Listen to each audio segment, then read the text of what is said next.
Fire me up, baby! Ah! Let's go!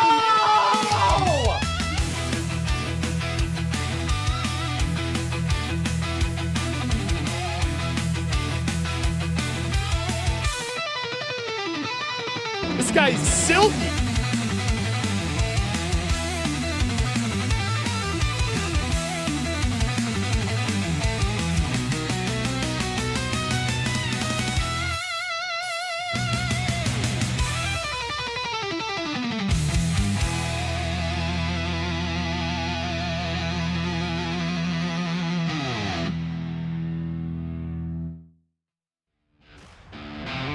No, my dear. Lovely start to the stream. Let me know. There we go. Here we are back. Are we in? We're in? I believe we're back, boys. Let's go. Oh, it's the heat. It's the heat in the studio today. It's messing with the Wi-Fi. Thank you to Xfinity. That's not on us. We've got a big show today. We've got a lot of stuff to talk about. We got the games from Wednesday and Thursday to get into, as well as the big game 6 to tee up this evening. Some Blackhawk coaching news to get into. But before we get into any of that, if you're new here, if you are watching or listening, please subscribe to this YouTube channel. It's very important to us. And hit that notification bell after you subscribe to this YouTube channel so that you know when we go live. Pretty much everything we do on this channel is live. So when you hit that notification bell, YouTube lets you know when we go live. If you follow us on Instagram at Chicago Hockey Radio, that's also a very easy way to stay in the loop when we're going live, when we're doing stuff here. And then if you listen to us on Apple Podcasts or Spotify, please give us a, let me see it, Justin, 5-star rating and a review.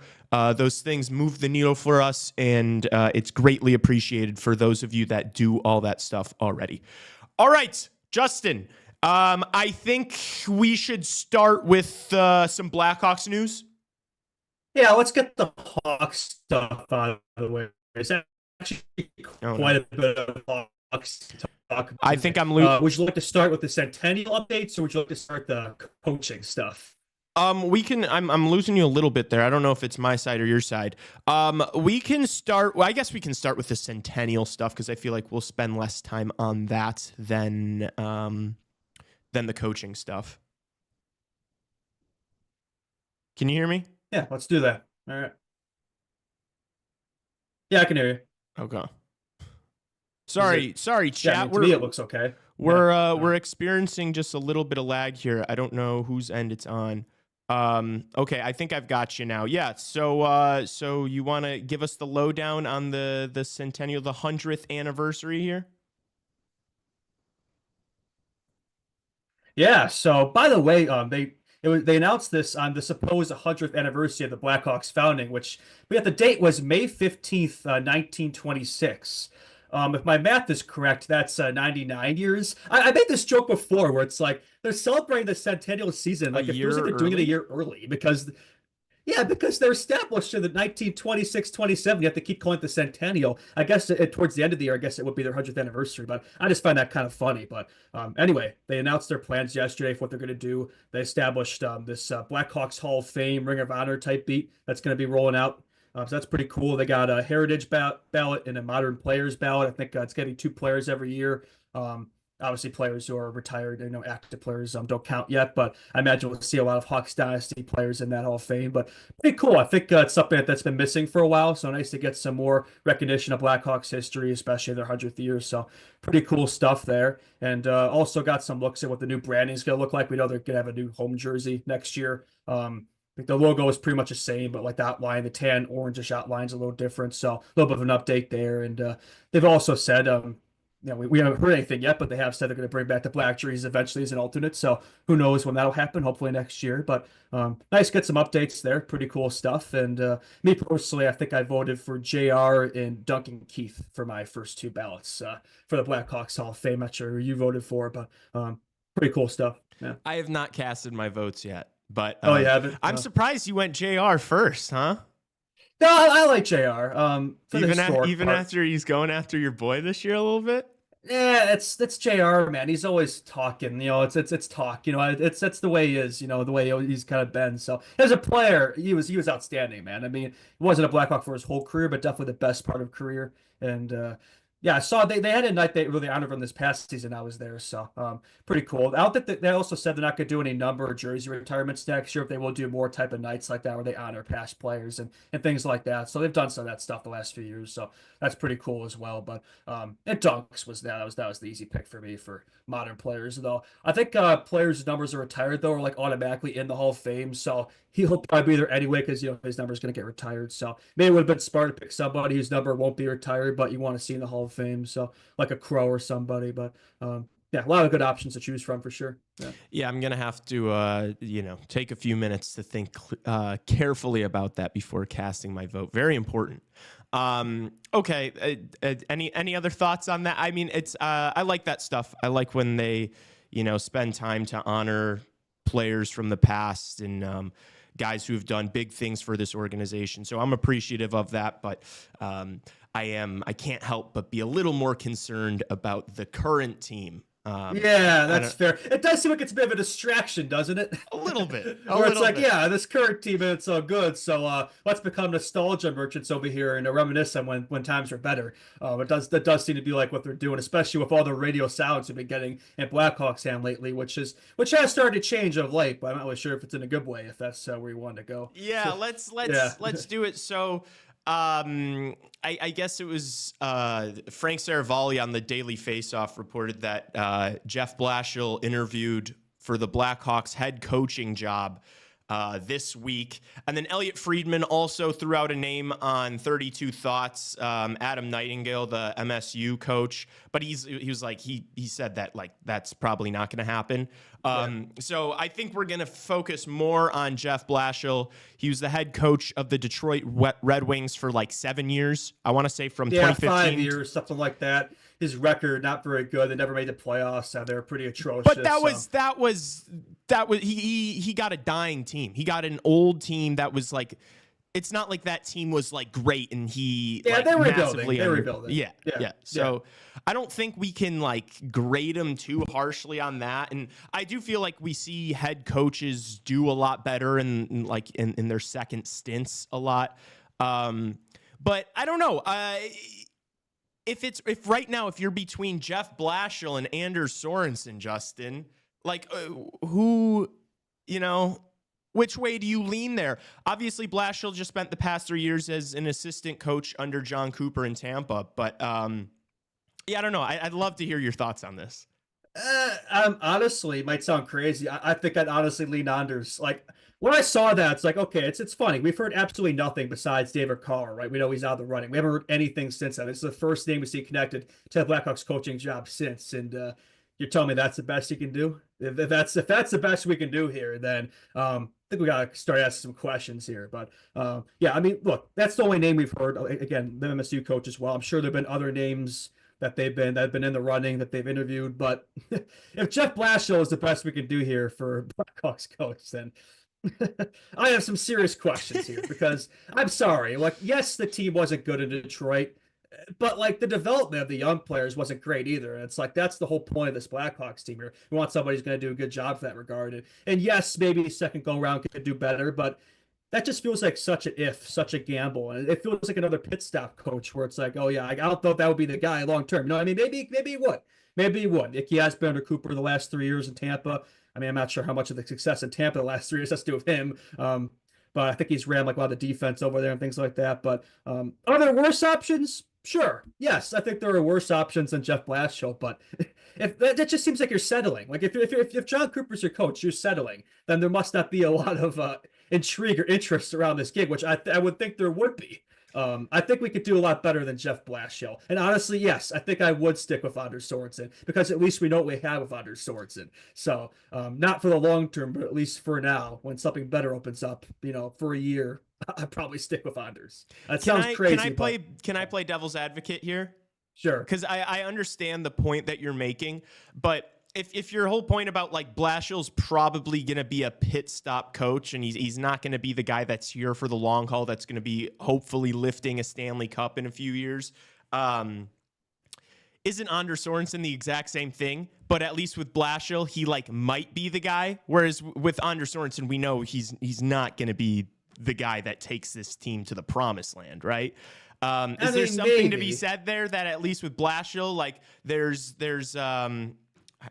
I don't know, optimism, or there's potential for him to be the guy? Yeah, I mean, he's had success in the AHL too and other leagues, like, I mean, I think he was pegged like, the Red Wings thought he was going to be the next guy there. Obviously it didn't pan out, but, like, he definitely there's potential there. Like, again, like I said, I think there are worse options, but, with Anders, it's just, we know we have Anders Sorensen, right? It's not really, I guess, a risk per se. Like, I don't really worry about him. Like, this team probably wouldn't get much better under him for the next year or so, but like, at least I think he wouldn't screw up the development of these young players. I think it's so important, this Blackhawks team, right? He has that track record with them where I just don't think we can afford to screw that up. So yes, with Blashill, it could go well, or it could backfire absolutely terribly. Whereas at least with Anders, like, yeah, is he a head coach? No, but I don't question that, his ability to develop these guys. Yeah. Okay, I'm done playing devil's advocate. I'm just going to give my opinion now. The overwhelming opinion amongst Blackhawks fans that I've noticed on social media is it's just a anti-Sorensen. It's anybody but Sorensen. It's just like literally me or Justin Lynch instead of Anders Sorensen. Like it's I don't understand it. Are you really gonna get that excited over Jeff Blashill coming in here and like that guy is not moving the needle? Really, like, who's moving the needle for this team? Is that really gonna be the guy? Maybe. I would assume not. Anders Sorensen has already come into the room. Granted, it was a very tough position. But we saw development from specifically the young players under Anders Sorensen over the course of his brief tenure this season. Like, if we've already seen that, what's the point of rolling the dice on some guy that's he's unproven? He's unproven. He's completely unproven. He's done well in the AHL. He's been an assistant coach for 3 years in Tampa under John Cooper, and then was the head coach of a rebuilding Detroit Red Wings team that had awful records. He's unproven. So it's like if you stick with Anders, it gives you that like I don't know what a good analogy would be here. I would love to come up with something creative and funny, but he's basically an option to where if a really good coaching candidate becomes available next year, maybe the season after that, you can let this guy go at any and just say, Anders, we appreciate you for what you did for this organization. No love lost, no hard feelings. Here's the coaching job at Rockford. Here's the assistant coach job, whatever. And then you bring in said guy. Why? Like, it's the Chicago Blackhawks. Don't bring in don't bring in a coach that's not going to be a home run. Swing for the fences. If you're not I don't want to be like, we're not aiming for singles and doubles here, chat. It's the Chicago fucking Blackhawks. Oh my God. I think here's the thing too, like Hawks Twitter, like nobody jumps through more hoops and like changes their mind more frequently than Hawks Twitter. Like the prospect of Jeff Blashill like a few months ago would have been absolutely like insidious, and now they're like, oh, I guess it wouldn't be that bad. He's playing, but like he's an option. It's like, what the fuck are we doing here? Like, that's just such a loser talk, man. Like, I've said it before. I don't want to hire a guy just to say we're just to hire a guy. Yeah. Oh, he has experience. But like, it's not good experience. Yeah. Like, what is the Red Wings experience? team sucked. Ask Detroit Red Wings fans how they feel about Jeff Blashill, right? Like, no, like we could do better than that. I will say I like the idea of MSU coach, but like, that kind of got shot down pretty quick where it's like, it's probably a similar situation as David Carr, where like he's at a loaded, MSU squad. Like, why would you leave that? It's a comfortable situation. He has coached already, so that's pretty cool too. But that would be some fresh blood, somebody who's, done well at that level. Like, I'd be more interested in that. But even that one would be I feel like we could do better, but I'd be more interested in that than Jeff Blashill. But at least here's the good thing. At least we have names. Yeah, like for true. weeks, for like a month since Carr, we haven't heard anything. We haven't heard a single thing. I was starting to think they weren't even interviewing anybody. We heard radio silence. So I'm joking. That's a bit. Of course, that's how Davidson operates, where they're not going to let you hear anything. Like, of course, they're interviewing guys, but as all these teams are scooping up coaches and like we're doing nothing, and all the best options are gone. Like, you do start to worry, right? But and Justin, trying to cover this team, it's frustrating when we don't hear a fucking peep. People are coming into our chat every every single day. Oh, what do you think about potential coach? Is this guy? What about this guy? And it's like, dude, I have no clue who the fuck this team is talking to be honest with you. Yeah, dude, it's into a good point you made is like a month ago, if you came on the show and said, I really want the Hawks to hire Jeff Blashill, you would have gotten torn to shreds on social media, in chat on this show. You would have gotten absolutely shit on. Now I'm going on social media and seeing like edits of this guy. And I'm like, are you being serious right now? Are we being serious? I'm not going to name names, but yeah, there are other Hawks outlets too who are like saying like this would be a good hire. And I'm like, you guys are really jumping through some hoops for Kyle here, where it's like, I praise Kyle when it's warranted. Like yes. We try to strike a balance here where it's like when Davidson does something good, we give him credit for it. But like, are we really going to be praising Kyle Davidson if Jeff Blashill is the next Hawks head coach? No. And also like the thing with like the Carl situation is I do feel like in that like if we're talking about people like going to bat for Kyle Davidson when they maybe shouldn't, like people act like David Carl was like never considering coaching in the NHL. Like they had a conversation, like they had negotiations, and everybody's got an excuse, right? They had a meeting. Carl left that meeting thinking, no, I'm going to go back to coaching the NCAA. Like that's kind of on Kyle Davidson. Like you're telling me there's nothing that could have been done to convince David? Really? Nothing? I mean, you can pay the guy as much as you want. There's nothing you could have done to get that guy. All right. Why would he take the meeting? What I'm saying. Yeah, exactly. He wouldn't show up if he wasn't thinking about it, right? Yeah. I mean, if his track record, he definitely has that leverage. So, I mean, the fact that I'm sure a lot of it has to do with his couple situation in Denver. I'm sure that's more than half of it, but I'm sure Davidson could have. I'm sure it was a possibility for sure. You're telling me he would have turned down $10 million? I'm not saying he's going to give him $10 million. The Chicago Blackhawks too, man. Like I think we have the facilities, big man. Yeah, we do. Yeah, we definitely do. That's all I'm saying. All I'm saying is. I don't know. I think people got to be honest. Like I am a Kyle Davidson truther relatively, but you've got to criticize him. You got to call balls and strikes. Yeah, you got to call balls and strikes. You can't just be. It can't be a KD Glaze Fest 24/7 when he's when he talks about how he would love to have a coach before the draft, and we just haven't heard anything for weeks other than Carl's a no-go. Yeah, I will say the fact that we have started to hear names tells you that they're probably moving along in this process. Like it might still be a ways away, but it wouldn't shock me. I have no inside information here. I'm just speculating. But the fact that we started to hear stuff like that tells me we're probably closer. We're probably closer to figure out who the coach is going to be at this rate. I would think. I mean, surely it can't be that far away at this point. They at least want to have it done by the draft, I would think. Probably well before that, because they probably want to have in the meetings and stuff, figuring out, to be in those discussions of who they want, things like that, and to lay out the offseason agendas and yada yada, all that stuff. So if I were them, I'd probably want it done by the end of the month. But we shall see. Yeah, I agree with you. And yeah, it's one of those things that we are unfortunately just gonna have to sit on the sidelines and wait to hear whatever they're gonna tell us. So yeah, I hope we hear some better names at the table there. Yeah, I think it's us and there's like 3 other teams left at this point. So clock's ticking. That's kind of what happens when you wait, when all the best options are gone, where it's like you're just picking up the scraps. So yeah, you snooze or lose. So but at least it appears they're awake now. Yeah, very true.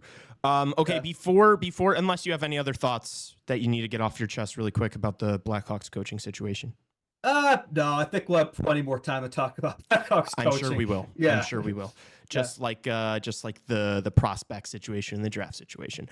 I'm sure. Although that's all everybody wants to talk about in these streams we've been doing. People love the prospect talk. Just to get a little bit of prospect talk out of the way, like here's another thing I will say too, where it's like that's going to be pretty big too. In terms of who if he reaches at somebody at 3.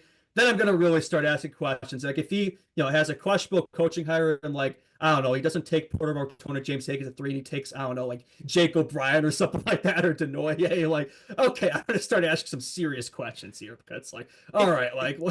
Justin, my whole thing about a pick like that is like, it has to hit, or that's like, You could get fired for shit like that. Like if Demidov ends up being the superstar we think he's probably gonna be in Montreal, and then you pick some, and oh my gosh, I've had kids coming in chat saying, like it's all these guys are so close together. It's like there aren't really any cute picks. It's like, what are you talking about? We've been hearing about the same 4 kids for the past year, and now it's like, oh no, Frundell and Denoyer are right there with Porter Martone. It's like, since when? Since the past month? Like all these guys have seen something the past month that is like, oh my gosh, no, Denoyer should go 3rd overall. That's the next Patrice Bergeron and Jonathan Toews. All right, if he's not the next Patrice Bergeron or Jonathan Toews, I'm going to be coming on this show demanding the fucking general manager's head on a stake. Because you're wasting a 3rd overall pick trying to get cute as hell. Trade down if you want that kid. Fuck. All right, sorry. Twitter changes their mind every day in terms of who they wanted 3. Like I see a different name every single day where it's like, guys, we have the number 3 pick. Like, why are we overcomplicating this? Why just take the best player. Justin, why are there 6 guys that we're talking about at 3rd overall? I don't remember that ever happening. I don't even remember, like, that doesn't even happen when you pick, like, late in the first round. The Hawks need a center. What the fuck are you talking about? Why do we need a center? Have you seen this team? Yeah. Have you seen this prospect pool? We need wingers. And also the way the way all these guys describe Frundell, I'm looking at Sasha Boisvert. I'm like, they're like identical players. Like we've got Frundell at home already. Why do we need that? If Misa's not available at 3, you don't need a center. This team does not need centers. This prospect pool does not need centers. Stop saying that. I hate when I keep seeing people say that. We don't. This team doesn't. They have no faith in our boy. Shameful. Shame on you. Shame on them. It is gutless. Yeah, and I that's another good point. Is like anytime somebody says like the Blackhawks need centermen, you're basically saying Connor Bedard's not going to be a center. Which I mean, I've said that I think he should probably play wing, but still, like he can be. He's shown it. If he's more comfortable doing it, if he wants to be, then that's his decision, right? So he's done it for pretty much his whole career. So I'm sure he's gonna figure it out. Like I don't worry about that. So a lot of people are always tweaking about that stuff, but it's like, dude, like being a teenager as a number 1 center is. You don't see it very often for a reason. It's difficult, and I think he's made strides. So there's no reason for me to think he can't be a 1C. Yeah, I agree. Okay. Before we get into the Wednesday games, a little bit of news. Hawks killer Sam Gagner has announced his retirement. Damn. F in the chat. F's in the chat for Sam Gagner. Before the show, I went back and watched the highlights from that game. Heater on an atrocious Oilers team too, I must add. Unreal. 4-goal, 4-assist, 8-point game. I believe that was the 2012 season. One of the most random performances of all time. Like 9-year-old me was watching that thinking that this was the next Gretzky or something. Like he walked so McDavid could run. So that was an unreal. And those Oilers teams sucked, man. Like those teams bad. were absolutely atrocious. Whitney, the alternate captain. It's like, oh gosh. Yeah. And they have like teenage Taylor Hall and Jordan Eberle. And then there's Sam Gagner there, who's in the 2007 draft of Kane. I think they play on the same team in juniors. And he had a decent career. I think he was only around 40 points. So, good, solid career, nothing special, but, was there for a while and good to see. But best of luck in retirement. Yeah, I think he'll always be remembered for that 8-point game against the Hawks. Definitely a legacy game for sure. Definitely in our memory. Absolutely. Actually, one more Hawks thing, by the way. Yeah, Did you see yesterday in the Worlds, Teuvo Teravainen 6-assist game for Finland? Unreal. I want to say against. I don't remember, but I want to say he tied or broke a record. It's the world champion. It's probably some third world nation or something. It's probably Croatia or something, or I don't know, some random country. So they take it for what it's worth, right? But it's still cool. I think assists against a country with the population of Massachusetts. So Chicago's probably has more people than whatever country he did that against. Okay, Frederick in chat said against Slovakia. That's actually better Slovakia. Okay. That's okay. Fair enough. All right, I mean that's better than like Hungary, honestly. Slovakia that's a solid hockey nation. That's fair game. Yeah. Sorry to the country of Slovakia. We did not mean to slander you. If there are any CHR enjoyers in Slovakia, we love you and you're a country. Yeah, Marian Host says a go. We love him. Yeah, very true. Okay, shall we do it? Shall we do it? Shall we talk about that game 5 on Wednesday? Oh yeah. Let's get into it. Yes, sir. My gosh. Okay, so if you guys are living under a rock and somehow are watching CHR on a Friday morning but did not pay attention to the game 5 on Wednesday of Leafs Panthers, the Panthers ragdolled the Toronto Maple Leafs on the Leafs home ice 6-1. Dude, one of the most disgraceful playoff performances I've ever seen with my own two eyes. I think probably the most. I mean, I came into it talking about how it was like an Austin Matthews legacy game, and realistically the most important game of Matthews and Marner's lives. And to put up the performance they did, it wasn't like they weren't like a big part of it. Like Berube wanted the matchup. He's like, oh, it worked so well in games 1 and 2. Let's get the Matthews Marner Nyes line against Sasha Barkov, a known playoff assassin. That's the matchup we want. How'd that work out for you? Matthews ends up turning the puck over to Barkov for the first goal, the Ekblad goal.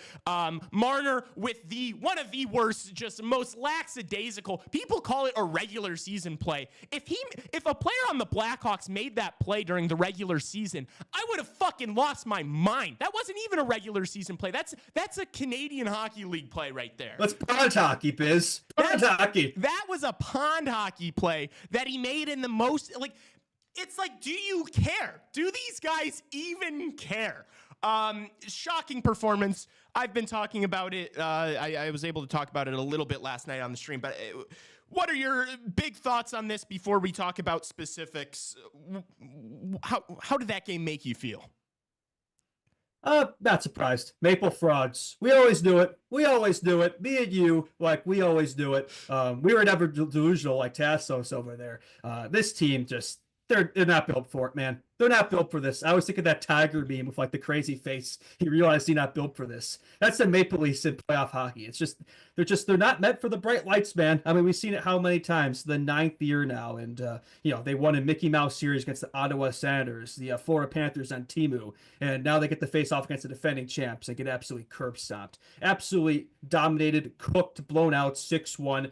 On home ice, too. Absolute disgrace, man. It's like, I mean, I don't really feel bad for the fans in the arena. I mean, those aren't the real Leafs fans, but the Leafs fans who are braving it out in the cold outside, and they get treated to that performance, just an utter disgrace. And we've seen it how many times. Austin fraud thews, China thews, ass thews, regular season thews, 4 Nations thews, 0 for 10. 0 goals in 10 round 2 games versus the Florida Panthers. 0 goals. He scored 69 goals last season. Nick Robertson has more goals in the second round than Austin Matthews does. Yeah, and so does AJ Greer. Like, dude, like, but he has assists. He plays good defensively. You score a goal. You're a sniper. It's the playoffs. Like, what are we doing, man? Have we seen it how many times? In Mitch Marner, oh my goodness. I mean, both of those two just nowhere to be seen, making terrible defensive plays, terrible turnovers, not producing on the score sheet. And we've seen it how many times? Nothing really new. It didn't even look like if you like have the score bug out of the picture and you had no way of knowing that it was like a extremely pivotal game in the second round of the Stanley Cup playoffs, you would have thought that was like a preseason game based on the effort from some of those guys on the Leafs, like specifically Marner Matthews. Buffalo. They didn't. It literally begs the question: do you even care?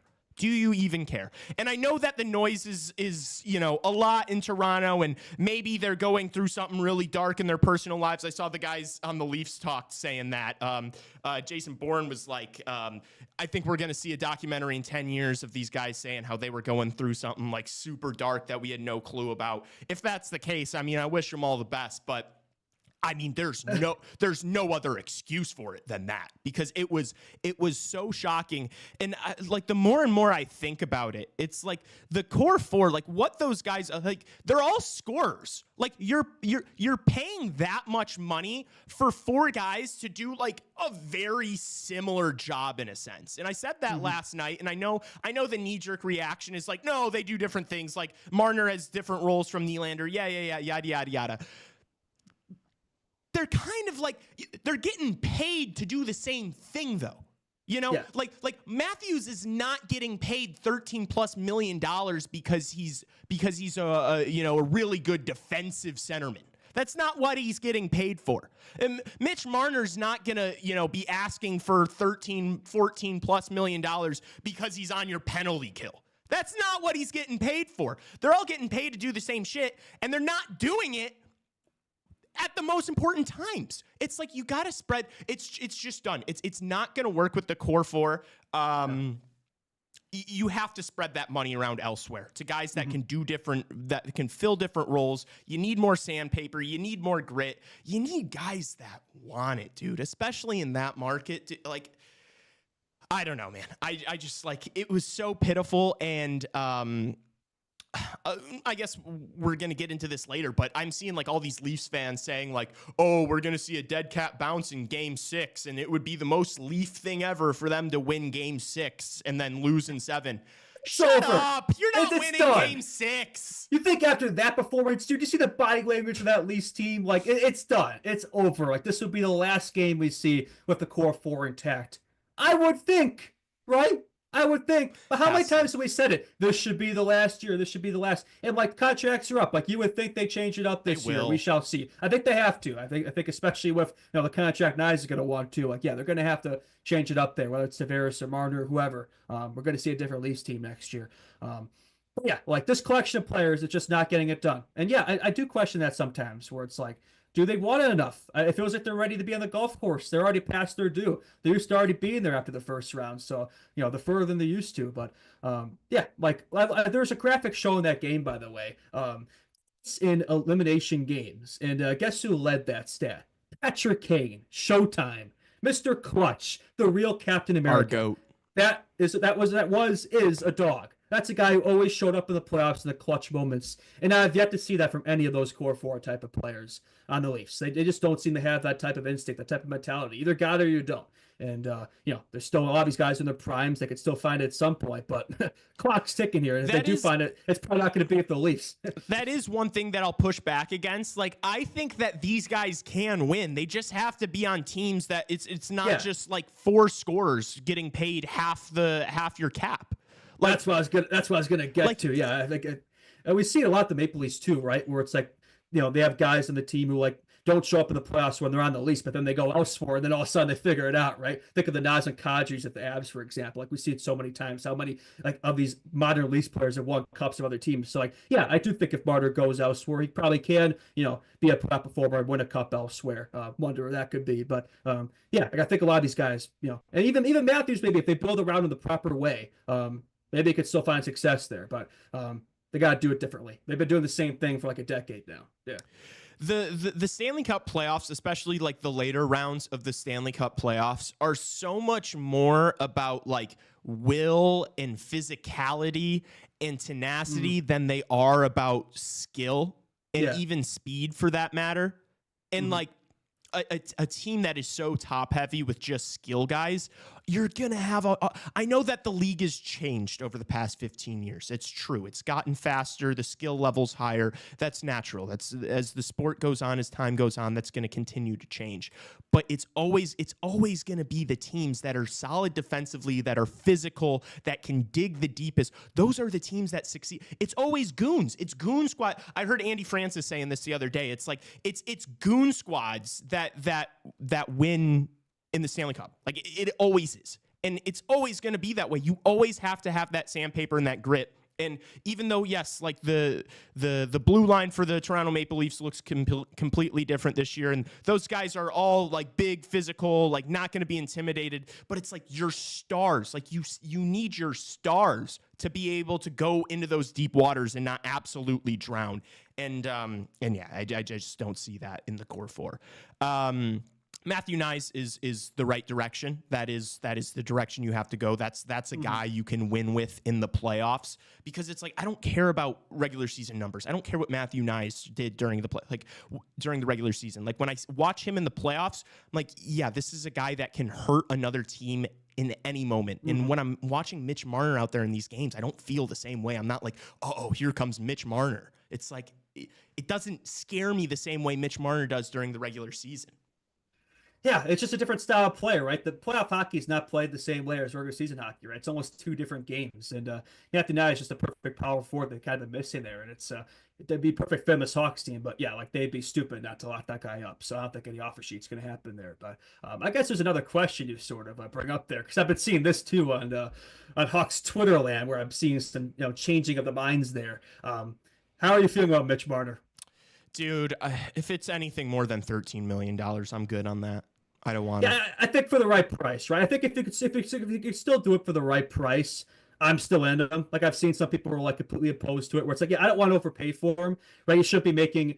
Yeah, honestly, he shouldn't be making more than Mikko Rantanen. He probably will be. But like, I look at Mikko Rantanen, I saw a stat. I think he's had more goals in the playoffs this year than Marner's had like the past 6 or something like that, which is kind of remarkable there. But again, they're two very different players. Mikko Rantanen's kind of more built for playoff style hockey than Mitch Marner. But yeah, but I think for this Blackhawks team, you got to get there first. Like, you got some question marks of what he's going to do in the playoffs. But it's like, dude, this Blackhawks team is so far away from the playoffs, right? I feel like we're kind of thinking ahead there. So, and yeah, again, how many times have we seen it where, at least players leave, and then all of a sudden their new squad, they're performing in the playoffs. So, yeah, I think you do it for the right price, maybe around 12 or whatever. I'd be open to it, but I definitely don't want to. That's not going to, and that's not going to happen. Like, why would he come to Chicago Blackhawks? The only way the Blackhawks could get Mitch Marner is if they overpay for him. Like, why would he leave and then take a bargain in Chicago? Like, if anything, he'd take, a bargain in Toronto. Like, if he's going to take a bargain and he wants to stay, like, I bet the Leafs would. Honestly, I wouldn't be surprised if the Leafs re-sign him for like 12. Like, that wouldn't shock me. That'd be pretty Leaf of them to do. He's not going to come to Chicago for a bargain. And I just, like, some of the quotes he's had throughout this series has, like, actually made me sick to my stomach. Like, in the media scrum after Game 4, they asked him about, like, not having a shot on goal, or having like one shot on goal in the past 2 games, and he was like, "Oh, it's just not my game. I'm a playmaker. I'm looking for sticks and trying to feed guys." Shut up, Mitch. What are you talking about? It's not your game. Do you want to win? Then you got to shoot the puck. Like, that's got to be your game. Unfortunately, Mitch, you're going to have to make scoring goals your game if you want to win in the playoffs. So, no, I don't want flush it. Oh, yeah, after Game 5, just flush that down the toilet. You just got spanked on home ice in the most important game of your life, having a brutal turnover leading directly to the 3rd goal. You just want to flush it down the toilet? I'm sure you do, Mitch. I'm sure I would want to flush that one down the toilet, too, if I were you. I'm good on Mitch Marner. I don't want to pay $14 million for Mitch Marner. We've got so many young, talented, skilled players coming up through the prospect pool. We're going to have to pay all those kids down the road. I don't want to be paying Mitch Marner $14 million for 7 years. I don't. That's fair. And a lot of other Leafs players, were showing accountability after that game, right? Like guys like Tanev, and even Fraud Hughes, I think he was saying, yeah, we all have to look in the mirror, myself included. So at least he admitted it. But yeah, Marner does seem to have some problems with accountability, which probably isn't, the type of trait you want to see. But he's still a damn good player, though. So it's like, if you could still bring this guy in. But yeah, you're probably right. I mean, 12.5 at the absolute most. If we're approaching 13 million plus. The thing is the sample size now is just too big. Like, he's not going to be the guy that moves the needle that gets you closer to winning a Stanley Cup. Sure, he might speed this rebuild along. We might get to the playoffs a little sooner than we would otherwise. But it's not like this guy is going to be the guy making the most on the team that's going to take you to the Stanley Cup final. We know he can't do it. Why would he be able to do it for us if he wasn't able to do it for them? Yeah, maybe. I mean, well, I don't know if he has to be the guy, because I think he could be the number 2, right? But then you're walking into the same trap the Maple Leafs are, where you're going to be paying Matthews these. Where then what? You're going to pay Connor Bedard $15 million in a few years? And then you're going to pay Frank. Right. You're going to be paying all these. You're going to end up having the Chicago Blackhawks version of the core 4. No, I don't want it. And I might be in the minority there. I know some other people are like, don't worry about the money. Don't worry about the money. You got to worry about the money. You do. You do have to worry about the money. And you can't throw that kind of bag at an unproven. He's not even just it's not that he's unproven. He's proven that he can't do it. He has proven things. He's proven that he's not a playoff performer. That's what he's done. And I don't want to throw an absolute bag at a guy for super long term. I don't. Yeah, I mean, I guess, but it again goes back to like there's nothing really, with Mitch Marner, like there's nothing really new there too, where it's like then I'm not really sure why all year then we've been on that trade. Maybe we should have seen this coming. I don't know. Because I don't know, Four Nations, he looked like he maybe people can change. Like maybe it could have been different this year, but. Yeah, that's the thing. I think he has been better than Matthews, though. I think he could turn it around too. That's just kind of what I'm thinking, though, where it's like, okay, if you're not bringing in that big fish, then it's like, then what do you do? Also, the way the Blackhawk season ended definitely shifted my mentality more than watching Mitch Marner in the playoffs. Like the way that season ended, the progression that we saw with those young kids over just whatever it was, the span of a month. Like, oh, it was great. That was awesome. But is that going to be enough on its own? I mean, as far as what? Like, I do think that this core will be really good once they're, above the age of 23.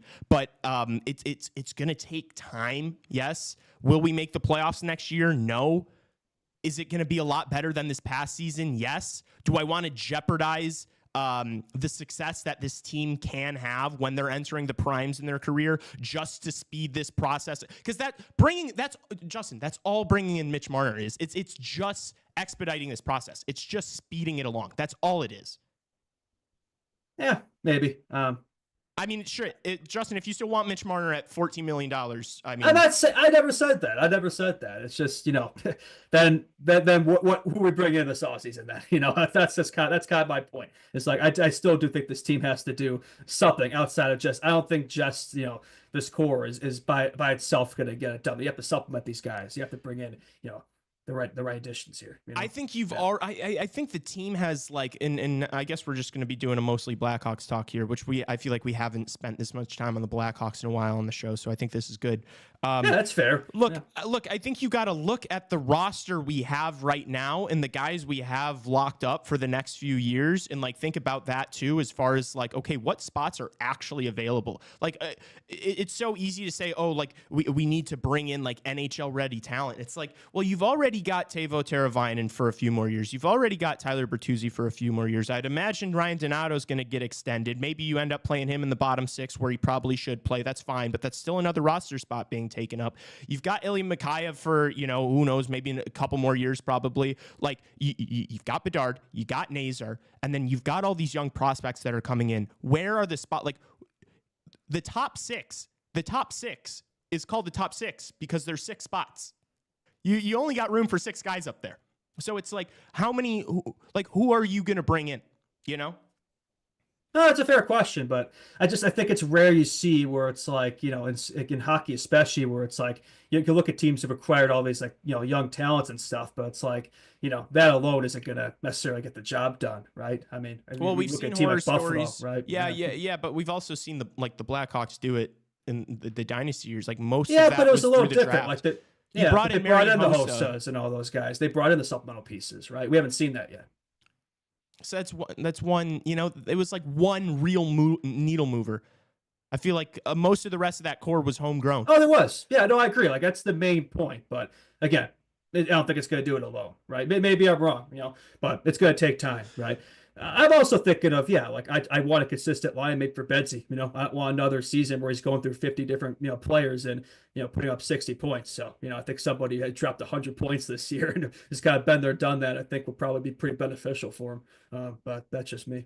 Yeah. But then what happens in 5 years when you got to pay all these kids?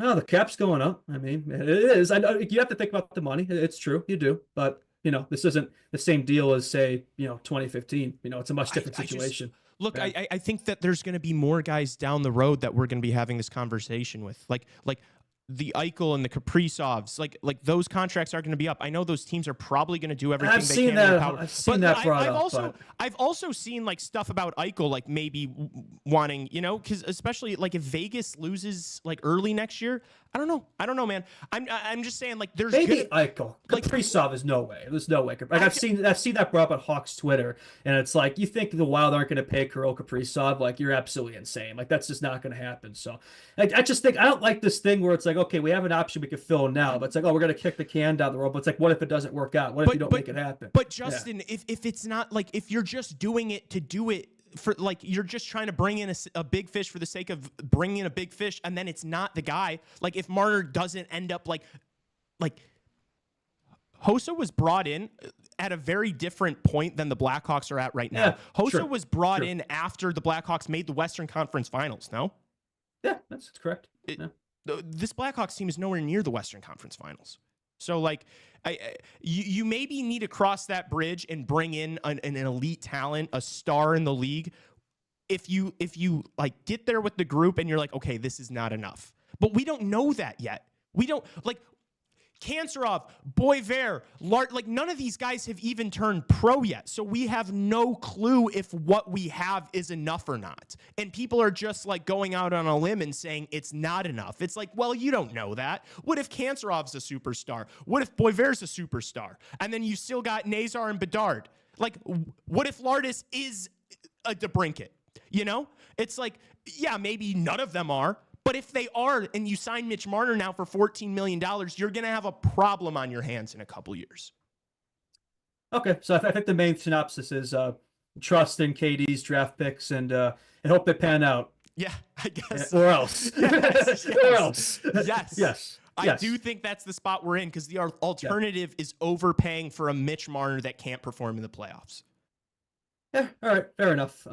Yeah, I agree. I think Mitch Marner has been atrocious, but I think so is the whole squad. So is that entire core four. I mean, even a guy like Nylander, I know he has 15 points, but like, you look at his defensive play, like, it's not just I think this is more of a Maple Leafs problem than a Mitch Marner problem. I think Marner's a part of it, but I really do think just the way that the culture of the Toronto Maple Leafs, when players leave that team, it's different. I'm not saying, look, you could be right. You could be right. It just might be the way he is, but I mean, it baffles my mind. It's like, okay, you see all these, it's not just him, all these players in the Leafs, they perform well in the regular season, they disappear in the playoffs. Then it's like, why is that? Why is it happening to all of them? Like, I don't know.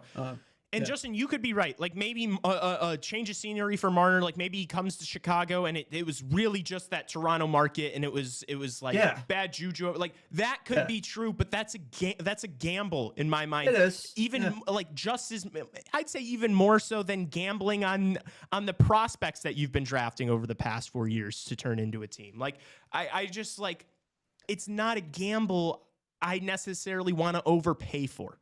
If it somehow falls in your lap and it works out and you can get them at like 12.5. Yeah. Sure. Okay. But I'm glad we're on the same page. You got to do it for the right price. But it's like, even if you get them at 12.5, Justin, you're going to be playing the Dallas Stars in the playoffs every year, just thinking to yourself, wow, Mikko Rantanen's only making 12. Well, there was a reason. Look, to be fair, like, before Rantanen, like, because he was in the same situation as Marner in January, like, I was never talking about Mitch Marner. You weren't talking about Mitch Marner. We were talking about Mikko Rantanen. That was the guy we really wanted, because he could put up the same type of production, but he's also the kind of player the Hawks are missing, whereas Marner isn't really the type of player the Hawks are missing. Like, he's not. He's the opposite of a power forward with size. I'm just thinking more what he could do for a lot of these players, like what he could do with a Nazar or a Benzi. He could kind of maybe help, speed that process along. But you're right. There are question marks of him. Anyway, we should probably move. It's been a long discussion.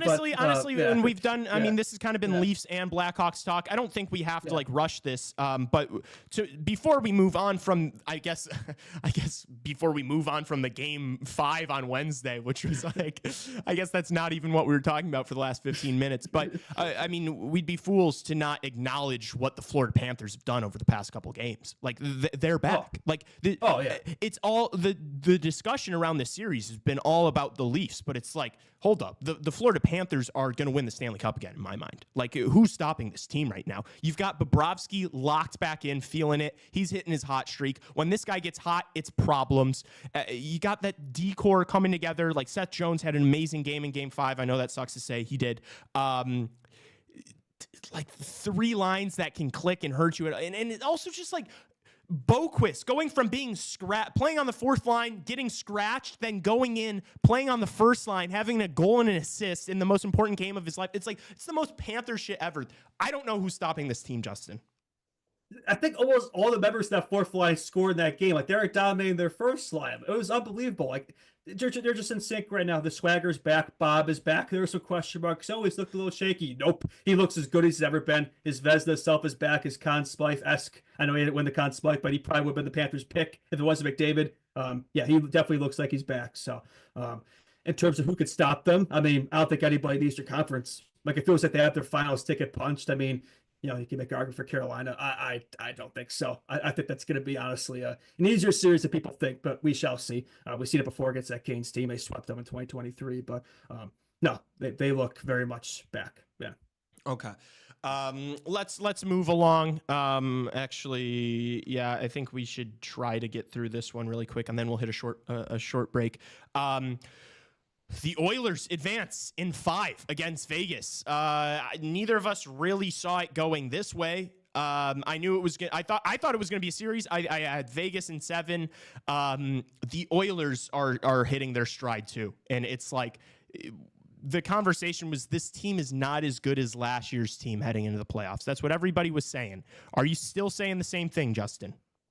No, I don't think so. I think they look as good, dare I say, better than last year's team because suddenly they're defending. I mean, they just had back-to-back shutouts against the Vegas Golden Knights with Stuart Skinner in net. Where did that come from?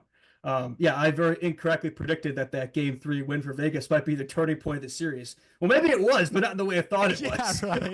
Because if anything, I think the Oilers, McDavid's the definition of like, he's the Jordan, like, take it personally. He has that type of mindset, right? Whereas any time like that, those type of narratives pop up, he takes it personally. Like he was asked a question the post game, like about like, the Oilers' supposed inability to defend consistently or whatever. And he was like, what are you talking about, dude? We just showed it the last few games. Like we could do it, So yeah, I think if now the fact that they can play that way, not only can they outscore you, the fact that they can play that way as well, and they have the goaltending back, like, and McDavid, Draisaitl haven't even been like the last couple of games, haven't even produced that much. Like I think there's 2 games between the both of them combined. So the depth guys are showing up. Like the defense looks okay without Ekholm too. Like, man, like I think they're probably getting him back too. So yeah, I mean, if there was a team that could, you bring up a team that could take Florida, maybe this could be a 08-09 situation. Red Wings, Penguins. Maybe they get their revenge. Who knows?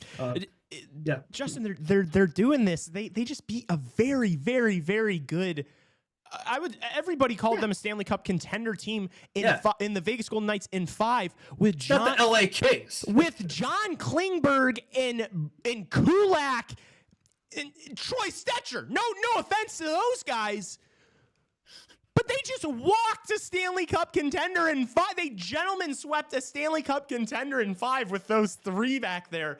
Yeah. This offensive group, and I'm not just talking about McDry. I'm not. Like, they're getting the depth scoring. They look like an absolute wagon, and I don't think I can pick against them again. Like you've learned your lesson. I know that Dallas is probably going to be a favorite in that series, but I don't think I'm going to fade the Oilers again. They make me eat my lunch every single time. Why am I going to fade them again? They've won 8 of the last 9 too. Like all the momentum's on their side right now. They just seem to be absolutely rolling. I mean, they're just cooking right now. Yeah, Casper, Cap, and OT winner. By the way, 1-0 game in overtime. Oh my gosh, dude. And it's Oilers. Like since when do Oilers games become low scoring? Like, and yeah, the fact that it took them 6 games to beat the Kings, I thought, like you said, I thought this would also be like a 6-7 game series. And nope, they made pretty quick work of Vegas team, but beat them in 2023, so they got their revenge. Evander Kane was pretty happy about that. He's experienced a lot of losses in Vegas, but he was pretty happy. He reposted the picture of him blowing the kiss to the lady in the Vegas crowd. That was from 2 years ago, and they went to win the cup. But he did repost that, which is kind of funny. But hopefully he got the Evander Kane Vegas joke there. But a nice win for him there, and hopefully that'll help him out with his situation. And for Edmonton, we'll see if they can take on Dallas. That's going to be. I keep saying Dallas, like that series isn't over yet. We'll get to it, but I still think it's going to be Dallas. So. But yeah, I'm looking forward to that one. Yeah, I am too, man. It's just this Oilers team just completely boggles my mind. And the score was 0-0, and I was kind of tired on the stream. But it was a pretty exciting game. Like, I can't believe Vegas didn't score. I thought Jack Eichel looked really good. He was doing everything he could. They just couldn't find the back of the net, and it costed them. Were you on the stream the other day when Will dug up when the last playoff game that went into overtime at 0-0 was? Oh, I think I may have missed that one. What was it? It was 2016 Blackhawks Blues. How about that? Did we win that one? David Backes won in overtime. Game one. God, David Backes. Yeah, I always remember when Brett Seabrook owned him a few times of those big hits. Yeah, we were not big. I was not a big David Backes guy. Wakey Backes. That was an op. Yeah, he was in like that Ryan Kessler type of vein where that was just like a pest on the ops there. And I mean, he was a decent player too. Like he could score too. He was. He's kind of like a Mark Stone type of comp. Although I'd say Stone's probably a bit better than David Backes, but yeah, that type of player. He was a player that you'd love to have on your team. Hated when he wasn't on your team. Oh, yeah, no, 1,000%. Yeah. Like that's Jamie Benn type, Yeah, yeah. It always comes back to the Hawks, man. Everything comes back to the Hawks. It always does. It's always us. Why always me? Yeah, I don't know. I was good series. One more point I did want to make before we moved on is you said they've won 8 of their last 9, and it's like that game 3 that they drop in shocking fashion. And that one they should have won. Like you weren't but like you weren't like off your rocker to say like that is a series changing moment. And I think for this Oilers team to be able to bounce back from that and then have back-to-back shutouts after that is the most impressive thing ever. Like that's something a great team does. That's something a Stanley Cup championship team is able to do, is show resiliency in the face of adversity like that. Very interesting point you just brought up, and that's what separates this Edmonton Oilers team from the Toronto Maple Leafs, right? Leon Draisaitl, Connor McDavid, they're winners. They're winners. They show up when it matters, and they're able to drive their teams to victory, even though they really didn't these past 2 games. But they were good enough. Like they show up when they need to be, right? Which Matthews and Martin not be able to do. Not to bring it back to the Leafs, but if there's going to be a team that brings the cup back to Canada, it's going to be Edmonton before it's Toronto. I think the Hawks will probably win a cup before Toronto does at this rate. Yeah. Connor McDavid had this play. I don't even remember what period it was because it was on Wednesday. But it was just like basically a coast to coast back check. Like he just got on his horse and made a defensive play. It was such an amazing effort. He was flying and then he just goes into the boards hard as hell after. And I was just like, oh my gosh, dude, that's the difference. That's the difference between this guy and the dudes on the Maple Leafs. Like none of those guys would have done that. And it's just like, I know Connor McDavid hasn't won yet, but he's going to. Like he has the mentality. He is the killer. He's willing to do anything and everything. He's special, man. He's a treat to watch. And actually, we'll say one thing. He has kind of won. I would say, I think something changed there when he had that game-winning goal in the Four Nations. I mean, one of the biggest goals of his career. And I know it's not the same thing. I know it's but still, that type of big game performance from him, showed, okay, that's a great feeling. And I want to pursue that even further. Yeah. Yeah. So we will see. Definitely good for the league. I think that the Oilers are moving on. They're loving this. Yeah, they want to see that team go far for sure. I'm going to be rooting for them to beat Dallas or Winnipeg, whoever it may be, just because I don't know. I've got a soft spot for McDavid and Draisaitl. Shout out to my German brother.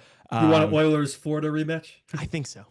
I think I don't know what I want yet. I really don't. I think that'd be awesome, but I still got something for that Dallas team, but yeah, we'll see. I don't think anything of the Canes. We can get to them next, but even after, I still don't think anything of them. Yeah, fair enough. I mean, I think it'll be a series with them in Florida, to be honest with you. But we'll get into that. Let's hit a quick break here. We've got Thursday games to talk about, and then we still got to tee up the game tonight. So all that and a Mount Rushmore coming at you after the break. Stick around.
Welcome back, Chicago Hockey Radio. We have yet another Mount Rushmore for ya. This was a fun one. We posted it on stream last night, and I couldn't. I wanted to talk about it so bad because the original graphic, there was actually a mess up. Tassos did not have a picture of Chicago fans on this one, and it was just a picture of Pavel Datsyuk, and I thought he did it on purpose, and so I was dying laughing because I was like, that is the most gutless thing ever, and it ended up being just a simple mistake, and he wasn't trying to just destroy whatever team drafted him. Believe that for a second. How did I guess we'll just send it over. Can we just send it over? Without further ado, here is Chicago Hockey Radio's Mount Rushmore of best hockey franchises, fan bases. All right, everybody, it is time for the Mount Rushmore of hockey fan bases. Oh boy. And I have the first overall pick. Oh, this guy. And with the first overall Leafs. pick, give me The Columbus Blue Jackets. Yeah. You know what? It's all those fans down in Arizona. No, give me the Chicago Blackhawks. Shocker. I actually thought he might not pick it, to be honest. All right. Well, Do you believe it? No. Oh. 1-1? No. Are you crazy? No. I mean, No. it's up there. But this will come out after the votes have been finalized. So, no, I don't believe it at all. I don't even believe it's close to a first round pick, but I picked it 1-1. Well, you think it's not even close? No, Okay. Not even close. All right.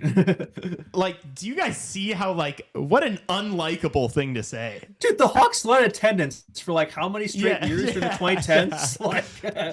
Oh my god. Chicago Blackhawks. 1-1. Yeah. This dude hates the Chicago Blackhawks. And he gets to have them. It's unfair. All right. Well, My turn. All right, I'm gonna go Montreal Canadiens. yeah, the Frenchies. Yeah. That's we can't really argue for that one. Justin, I feel like to I've been picking a lot of things set around this team, but not only are they a really passionate fan base, but they're actually a pretty likable fan base. Even though Hawks fans tend to hate this team, I actually find their fans to be amongst the most intelligent and most rational in the NHL. Even though they keep believing in the Wiser plan for some reason. Give me the Red Wings. Yeah. The Wiser plan. I'm just gonna keep calling it that. The Wiser, not I. Yeah, Why? Not any wiser. Why is that the plan? Yeah. Why is that the plan? Yep. That's so stupid. Yep. Just to clarify, I don't know if I was not paying attention, but is it only NHL fan bases or No. international? No, Okay. all of hockey. First, we'll be taking the Toronto Maple Leafs because I couldn't do it. I mean, yeah, it sucked. It hurts, but and I'm gonna get flamed for being the Tassos pick in the chat, or in the thing. That might be a good But strategy otherwise, actually. for our second pick, I'm taking SKA St. Petersburg. That's a very interesting pick. Top 5. Okay. Respect. Okay. This is does international count? Well, yeah. I just took Scott's. Well, So I could just say, You can't just say Team Team USA Canada. fan. You can't say no. Oh. No, actually, yeah, I convenient. lied. International does not count. Really? International How- in the sense of other. I'm picking America. Yeah, I'm picking Canada as my third pick. Yeah, I guess. Yeah, I guess. All right, SKA St. Petersburg, pipe down over there. Shut up, single-digit points. Hey, it's not updated, all right? I'm not in single digits. what we got. I won today. That's what we got. Get off. Yeah, I mean, there's a couple I probably should be picking, but I just can't do it. I can't pick those franchises. They both drive me crazy. So I'm going to go a little off the board as well, actually. I don't really know if it's off the board. I think it'd be up there, maybe not 6th. Give me Minnesota Golden Gophers. There you go. State of hockey. Yeah. I think it's crazy that we're leaving massive NHL franchises on the table still. I can't bring myself to pick some of these. I'm just so proud. I can't do it. Although it's weird that I would pick the Wings and not some of these, but I actually don't really dislike since they've been out of the conference. I don't really dislike the Wings anymore. If with Kane, they're actually probably amongst one of my favorites, which is kind of crazy, but true. Yeah. All right. All right, Lee, waiting on Lee. Oh, it's my turn. I thought it was Yeah. Tassos's. Nope. you're probably gonna pick who I thought of. Yeah. I'm gonna go with the Boston Bruins fan Yeah. base. I just couldn't do it, but it's a totally fair pick.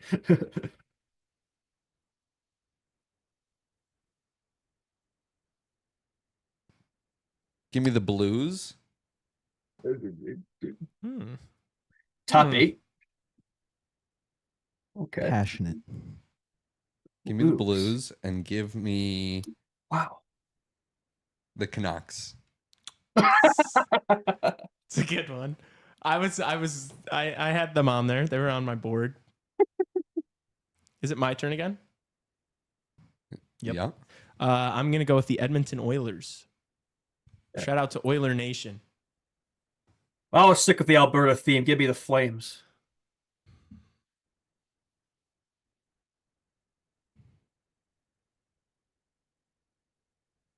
All right. Some Russian team next. No, it's gonna be the Pittsburgh Penguins. Ah. Some Russian team. It's Metallurg Magnitogorsk. Where your cats are on place. Kuhnlin. For our last one, The Red Star. unconventional, but I'm taking Dallas. The Dallas Stars. Yes. Fuck, dude. There's one that I really want, but I feel like there's no way it's gonna get to me. Oh no! Now I want to know who that is. Shit. Well, there's an I probably should. I can't stand this fan base, but it's original 6, and if the Rangers, fuck. Damn it. It's not who I was thinking of. Who are you thinking of then? Let's hear it. Oh, is it my turn? It's your turn. The Flyers haven't been taken, right? Yeah. Give me Philly! Yeah. Yeah! Go Birds. But Fucking I wanna- obnoxious ass I was fan gonna base. say, I just want to say that everyone else hates them in every other sport. So what's gonna make it different for hockey? Well, no, but that's the thing. It's like yeah, they're hated because they're so good. Like They're passionate as I fuck. Would, I Yeah. would love to play in Philly. Like if you have Oh, that yeah. on your side, if you've got fans throwing shit and saying the worst things ever to your opponents, yeah, give me that all day. But is that subjective as the best fan base then? I'm happy with Philly over SKA St. Petersburg. That's fine. I'm Still good nice with Can't believe that was a top 5 pick. I'm good with Philly at 4. I'm really happy to get that fan base. I mean, it's a notorious city and a notorious sports fan. Like, yeah, it's Philly fans are known for being pieces of shit. Give me them. And at the last pick in the draft, Tassos selects the Utah Hockey Club. Nope. Buffalo Sabres. Give it to me. Sabres. Well, That's they've gone through a hilarious. lot. Give They've it to gone through a lot. Enjoy losing, everybody. Enjoy fighting for second. Yeah, we'll see. Oh, he has a Actually, no, puck, you got the so- Blackhawks. I got the yeah. Blackhawks. Yeah, it's Mount It's Rushmore. not even People just I look could've at picked- one you thing. You I could could've afford picked- to pick the Sabres. Yeah. You could have picked the fucking Sabres, the Anaheim Ducks, and the Sharks after He's the got the Blackhawks Blues, won. Canucks, and Sabres. The rest of his team sucks. I know, but it's he's going to win just terrible. because he has the It's Hawks. terrible, but he's going to win because of the Hawks. Yep. So ridiculous. Gutless. Welcome to All the the game. movements of this game are getting exposed, man. Welcome to the game after letting Patrick Kane out of best hands. Time to play the game. Time to play the game. All right. All right. Let's wrap it up. Let's toss it back.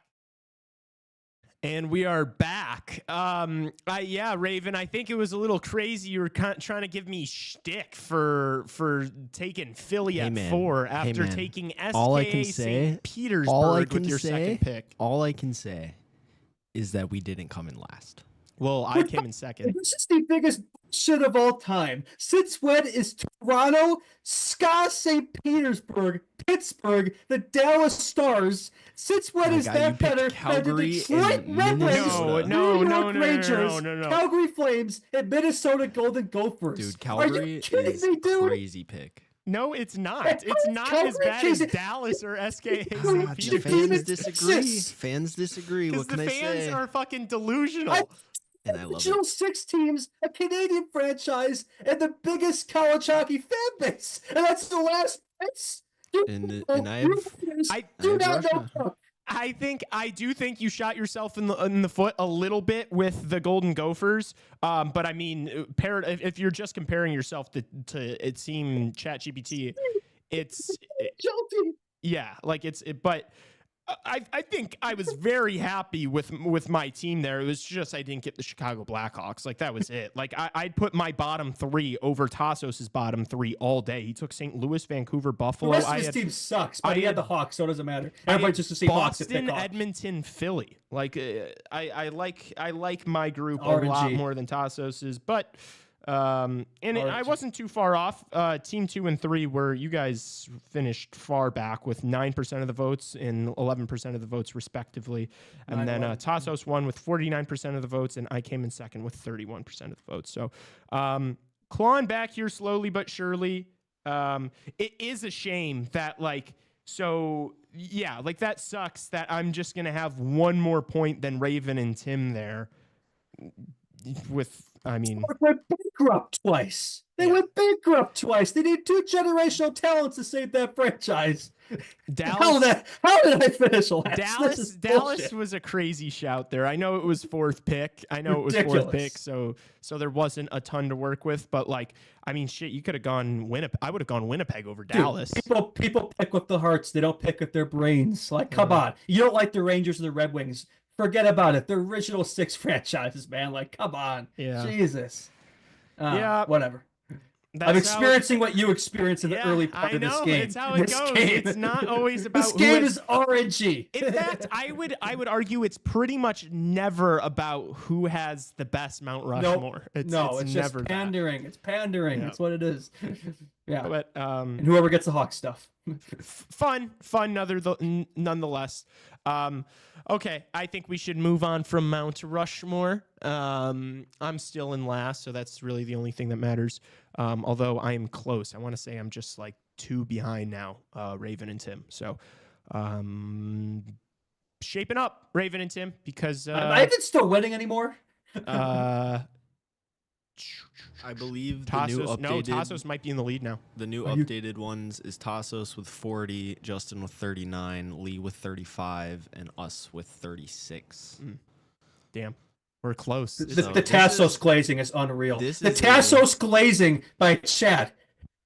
Blasphemy. Absolute blasphemy. The benevolence. I think it's going to really come down to the last few.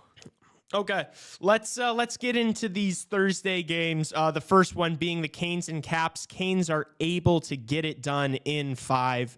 They beat the Washington Capitals on the road to advance to the Eastern Conference Finals 3-1. I'm not surprised. I saw this coming the whole way. It was one of the things I bet on before the playoffs even started. I had a feeling this was the second round matchup, and I had a feeling this was the way it was going to go. Justin, any surprises for you here? No surprise, and I'm so glad that I don't have to watch another game of this series, that it's over. Had to have a pillow on hand watching the games of this series, but yeah, good for the Canes there. They exposed Washington as the regular season merchants that we both knew they were. We've been calling this one for months. Like, who cares about your Ovechkin goal chase and your 50-win season and Spencer Carberry, yada, yada, Jack Adams, blah, blah, blah. Dylan Strome legacy season. I do like that. But when you have Blackhawk Sledge and Anthony Bolivier and your top pair there. Hey, and, he was the one who was the lone goal scorer for him. He was. But, like, okay. Like, yeah, that's going to be the guy who drives the ship. Yeah, we all said it when you get the actual playoff hockey games against teams that are built for this, that have been there, done that wear you down, that defend, that with structure, like, they're gonna have a hard time, and that's exactly what happened this series. I mean, the Washington wasn't able to get anything going all series long. They scored 4 goals in their last 3 games. I'm still seeing people on Twitter, they're blaming Logan Thompson because he let in a couple softies. It's like, you're not scoring goals. You're not scoring. Yeah, it's not Logan Thompson's fault. Not at he did all. Everything he could. Not he gave all. him a chance. Logan Thompson stood on his head in this series. Yeah, the 2 goals he let in yesterday weren't good, but how many goals did Washington? One goal. Yeah, like, he did everything he could throughout the series. Where was Ovechkin? Where was he? Like, where was he in this series? I did not see him. It's because he's like not paying. He's 39. He's not like, I know he scored a lot of goals during the regular season. Goals in the regular but season. I mean, I watched him get absolutely. He had like this turnover on the blue line in the offensive zone, and he just gets absolutely burned by Logan by Oh, I recall that. Stankoven, and Yeah. I was just like, oh man, that's rough to see, just because it's like, all right, we're probably getting close to time here to where it's like, yeah. Yeah, less empty net goals in the playoffs, right? But yeah, it was at least they won a round, right? Actually, this is a crazy stat. 20 years of the Caps. Guess how many times Ovechkin and the Capitals have advanced past the second round? Once.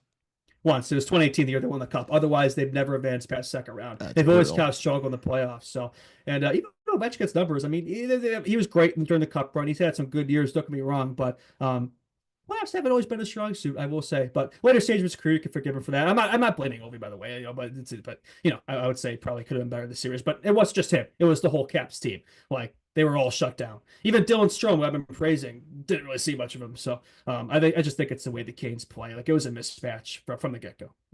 Yeah, that's kind of the thing is, Tassos has slandered me on this show before, like, oh, you've only covered hockey for a year, like all these experts, all these guys who have been doing it forever. Like, I'm sorry. I know there's a lot of people out there that have watched a lot more hockey than I have, that know a lot more about the sport than I do. I would never disagree with that claim.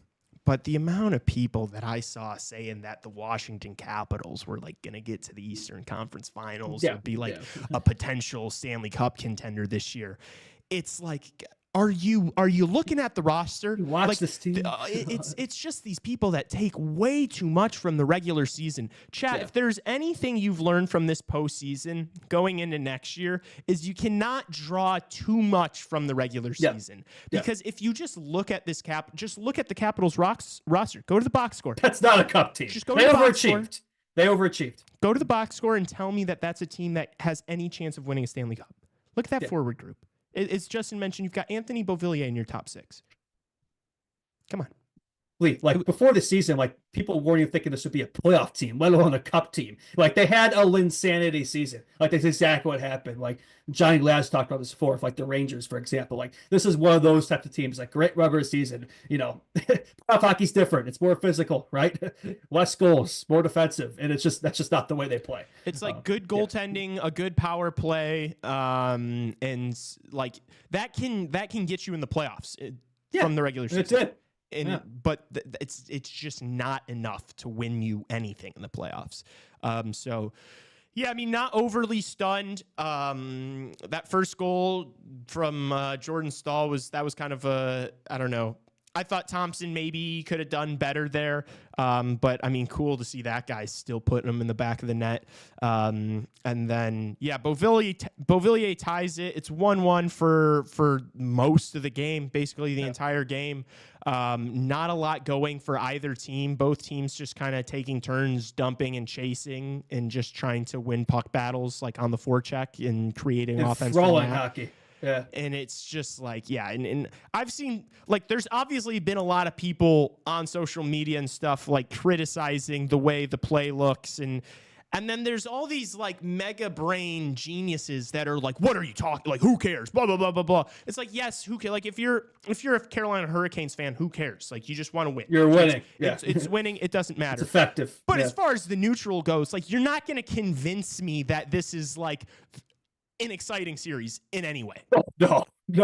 And it's the same deal with the Devils series too. Like anytime the Carolina Hurricanes are on, it's like I would need my sleep pills or gummies. Like they're gonna put me to sleep. So but yeah, I mean, I think hopefully the Panthers, that's a good news though, is they're going to be facing the Florida Panthers. Again, I know it's not over yet. No, it's over. They're going to be facing the Florida Panthers in the conference finals, and exciting hockey follows the Florida Panthers. Like if they find a way to make the Florida Panthers look boring, then okay, then we could definitely jump to conclusions there. I think if they're able to make the Florida Panthers look boring, they're going to win the series. But that's probably the fair point, right? Is like if the game is boring, they're probably doing a good job, right? That's kind of the way they're playing, right? Dump and chase hockey, and it works for them. So it's effective, right? Especially in the playoffs, if you can play that way. You have the facilities, that's going to win you a lot of games. But will win you a cup, and hasn't so far. And the Eastern Conference Finals tended to be where they've hit a roadblock. I couldn't even tell if they've been swept how many times Eastern Conference Final once by this Panthers team. So can they finally clear the hurdle this time? We shall see. Yeah, and like I don't want to just do like Kane slander talk. Like I do think it's a very good team. Like I knew this team was getting to the Eastern Conference Final. That's not necessarily like the easiest feat, but I don't think they've truly been tested yet. They've played this extremely injured Devils team without their best player. We're able to beat them in that was 5-2, right? Yeah. And then they play this Capitals team that I never thought, that I personally never viewed as anything close to a contender. And so they were able to get through them pretty easily as well. And so it's like now this conference final is like, this is going to be the test for the Canes. Yeah. It's like now you're going to get some pushback. Now you're running into a wagon, especially if it's Florida, which it's going to be Florida. A team that plays somewhat similarly to you, not necessarily defensively, but more physical. Yeah. Offensively, similar game, getting pucks in. Yeah, trying to be really hard on the forecheck. So yeah, it's gonna be exciting to see. Honestly, like will this Canes model be able to get them over the hump and be able to beat an actual wagon? And that's why I fade them, because like this is the first team where there's no mismatch here, right? I mean, you're really gonna be put to the test here, right? I mean, the Devils had nothing for them, or like you said, half the team was injured, and the Capitals, right? They just play a complete opposite game plan. But the Panthers do what they do on steroids. So, and they have, that's just a loaded squad there. They obviously defending champs for a reason, and they beat them pretty handily in playoffs before. So that's gonna be a true test for them for sure. But they're a good enough team where I think they'll make it interesting this time. I don't think it's going to be another sweep. I think they'll win a game or two, but I don't see them winning 4.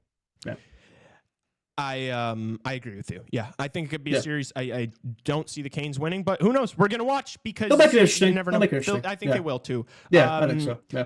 Chatfield was injured, so Alexander Nikishin made his debut. He was fine. He looked fine. It's your first game, and you're playing it in the second round of the Stanley Cup playoffs, so it's no easy task, but he didn't get embarrassed out there. I'd like to see him more in the third round. I don't know what Chatfield's status is, but I'd imagine if he's healthy, he's going to be the guy that's in, just because this defensive group has been so solid for the Canes this far in the regular season and the playoffs. So we'll see what happens there. But I mean, stick taps for Ovi, I guess. Legend. Stick taps could be the last one. Could be, and it was kind of heartbreaking seeing him like emotional like that, and that's the first thought is like, oh, this might be the last. This might have been the last.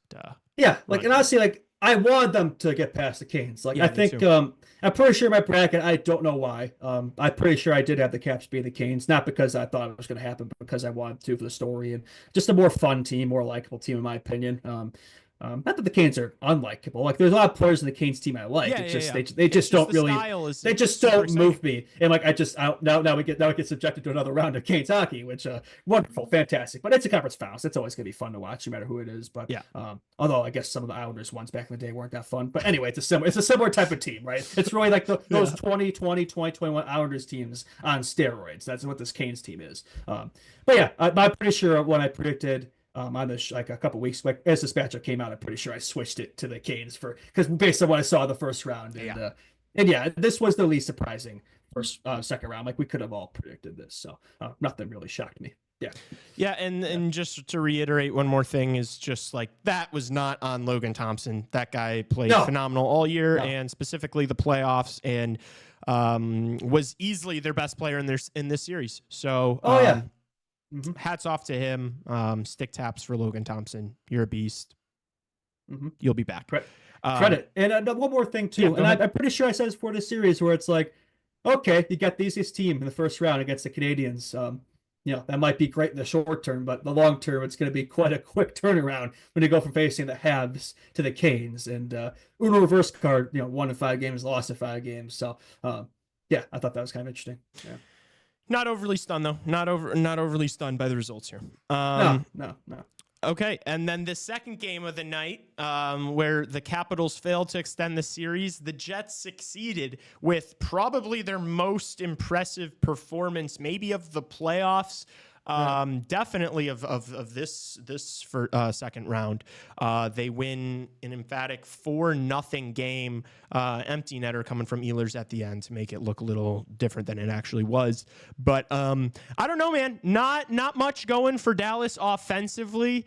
Obviously, the question is going to be, can the Jets put up the similar type of performance in Game 6 on the road? Yeah, I'm not moved. Like, look, great game. You extended the series to Game 6 of Dallas. Golf claps for Winnipeg. Fantastic work there. Look, Connor Hellebuyck, I'll give the man credit. He has been good at home. He's been great at home. He's actually looked like his regular season self at home. That's back-to-back shutouts at home. So great work there. They've only lost one game at home. So credit to the Jets there. They extend the series to 6, but that's a road game. And for my calculations, they've won 0 games on the road. So we shall see if they'll be able to turn that around. But no, for this game itself, I would probably agree. Probably their best performance, I would say probably the entire playoffs, not just this round. Good to see. They need to do it. And for whatever reason, yeah, they've looked like themselves at home. Like they've looked like their regular season selves at home. It just hasn't been the case away. And they're going to have to solve that. And it's now or never now. There's no more time to push back or kick the can down the road. It's do or die. But credit to them and Ehlers as well. Multi-goal game. I think that's second multi-goal game he's had in this series. He's been good for him. I know it was empty netter, but still got to give him credit. Maybe future Blackhawk there. Who knows? But yeah. Dominant game for them, impressive, and especially shut out the Stars team twice at home is no easy feat for sure. Yeah, especially the way like that top line specifically has been clicking. I thought Jake Ottinger had a phenomenal performance. I thought he was the best player of the game, to be honest with you, and he gave up 3 goals. He faced 34 shots though, had a .912 save percentage, so still solid from him. He's done that a few times, facing a ton of shots, keeping them in it. Yeah. But like early on in this game, I was like, I don't know if Winnipeg's going to be able to like score on this guy tonight. Like he was so dialed, man, and he made like 4 or 5 like really impressive saves, like grade A saves in this one. So I think that's a positive sign for Dallas. Although you almost kind of worry, like, oh geez, was that like a elite like stolen game type performance that you just wasted? You shouldn't feel that way. You should have all the confidence in the world. You still got 2 opportunities to close this out, one of which being at home. But yeah, I mean, Ottinger's been phenomenal. That Jamie, what was your thoughts on the Jamie Benn sucker punch on Mark Scheifele at the end of the game? Just a bit of a cheap shot there. He got tossed, and then somehow the Stars ended up on the power play after that whole thing. Lee, this is nothing new. I was thinking that Carmelo Anthony. This is nothing new. Like we see that so many times with Jamie Benn. Like that's what he does. Especially when you're in a game like this, it's like your frustrations boil over. Like you're going to see things like that. He's their Mark Stone. So nothing really shocks me there. Not the most likable player of all time. Like, that's one thing with the Stars team. Like I do like this team a lot, but don't really want to see that guy with the cup. But you got to make sacrifices. You're never going to like everybody in a team, right? There's always going to be that one guy, especially. You kind of need those guys. You need those pests. You need those agitators, especially this time of year for sure. So, but yeah, how they got power play out that is was interesting to say the least. I'm still trying to figure that one out, but that's NHL refereeing for you. Jamie Benn had more PIMs than time on ice. No way. Yeah, 12 PIMs, and then 10 minutes and 47 seconds. They're playing like on their fourth line a lot. Like that just tells you they've got so much depth. It's just so good. Yeah. I know it's 2025. Like this isn't prime Jamie Benn here when he was winning Art Ross trophies of 87 points when nobody could score. But like he could still play. Like, he's still solid. He's still putting up 40, 50 points. He could still be a second, third line player. So that just tells you how good this team is. But yeah, not the best performance from them. Like I mean, I would say like Jets played well, but I also think it wasn't the best from the Stars. And we've seen a few stickers some of these playoffs. Like we have. But the thing is, every time they've had a stinker, they bounce back. And I have no reason to believe it won't be the same case Game 6. But we'll get to that later. But no, for the Jets, they did what they needed to do. And they're making it a series. So you got to give them credit, right?